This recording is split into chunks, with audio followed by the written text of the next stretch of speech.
ರೇಣುಕಾಸ್ವಾಮಿ ಕೊಲೆ ಪ್ರಕರಣಕ್ಕೆ ಸಂಬಂಧಪಟ್ಟಂತೆ ಸುಪ್ರೀಂ ಕೋರ್ಟ್ ಇರುವಂತಹ ಜಾಮೀನನ್ನ ರದ್ದು ಮಾಡಿದ ಬಳಿಕ ಒಂದ್ಸಕೆ ನಟ ದರ್ಶನ್ ಜೈಲು ಪಾಲಾಗಿದ್ದಾರೆ. ಜೈಲು ಪಾಲಾದ ಮೇಲಂತೂ ನೆಮ್ಮದಿ ಇಲ್ಲ. ಕಾರಣ ಹಾಸಿಗೆ ದಿಂಬಿನ ಚಿಂತೆ ಶುರುವಾಗ್ಬಿಟ್ಟಿದೆ ಅಂತೆ. ಜೈಲಧಿಕಾರಿಗಳ ಬಳಿ ಪರಿಪರಿಯಾಗಿ ಬೇಡ್ಕೊಂಡ್ರು ಕೂಡ ಯಾವ ಸೌಲಭ್ಯಗಳು ಕೂಡ ಸಿಗ್ತಾ ಇಲ್ಲ. ಈ ಕುರಿತ ಒಂದು ವರದಿ ಇದೆ, ಬನ್ನಿ ನೋಡ್ಕೊಂಡು ಬರೋಣ.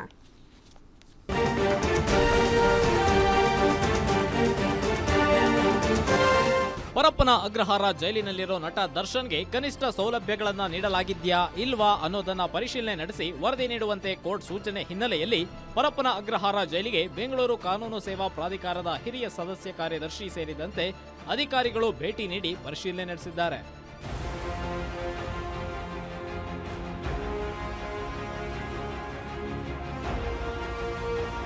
ನಟ ದರ್ಶನ್ ಇರುವ ಬ್ಯಾರಕ್ನಲ್ಲಿ ಹೊದಿಕೆ, ಹಾಸಿಗೆ, ತಲೆದಿಂಬು ಸೇರಿದಂತೆ ವಾಕಿಂಗ್ ಮಾಡಲು ನಿಗದಿಪಡಿಸಿರುವ ಸ್ಥಳದ ಬಗ್ಗೆ ಪರಿಶೀಲನೆ ಮಾಡಿದ್ದಾರೆ. ಮತ್ತೊಂದೆಡೆ ಪರಪ್ಪನ ಅಗ್ರಹಾರ ಜೈಲಿನಲ್ಲಿ ನಡೆದ ಅಕ್ರಮಗಳ ಆರೋಪದ ಹಿನ್ನೆಲೆ ಇಂದು ಜೈಲಿಗೆ ರಾಷ್ಟ್ರೀಯ ಮಹಿಳಾ ಆಯೋಗದ ಸದಸ್ಯರು ಭೇಟಿ ನೀಡಿ ಪರಿಶೀಲನೆ ನಡೆಸುವ ಸಾಧ್ಯತೆ ಇದೆ.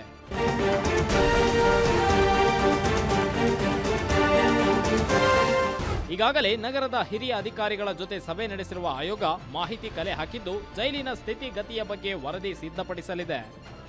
Crime bureau guarantee news.